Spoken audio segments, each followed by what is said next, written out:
Il-maħfra preżidenzjali ta' Melvin Tewma għandha tkun preżentata fil-qorti fil-kumpilazzjoni kontra Jurgen Fenek. It-tim tad-difiża tal-imprenditur li jinsab akkużat b'kompliċità fl-assassinju ta' Daphne Caruana Galizia insista li bħala parti mill-kumpilazzjoni fil-qorti għandha tkun preżentata l-proklama tal-Middleman. Bil-qorti issa taċċetta t-talba u tordna li din tkun eżebita.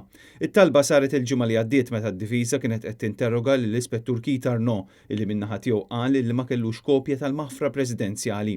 L-argument tad-difiża kien li f'diversi każi oħra dokumenti ta' dan it-tip kienu eżebiti fil-qorti biex issa l-qorti tat raġun lid-difiża u ordnat li l-Kummissarju tal-Pulizija jipprovdi kopja tal-proklama fis-seduta tal-Erba'.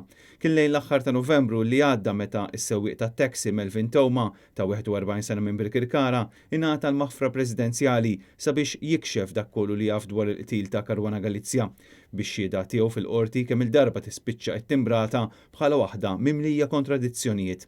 Il-maħfra ta' Tewma kienet soġġetta għal numru ta' kundizzjonijiet marbuta mal-kooperazzjoni sħiħa tiegħu biex toħroġ il-verità fl-investigazzjonijiet u anke fil-qorti.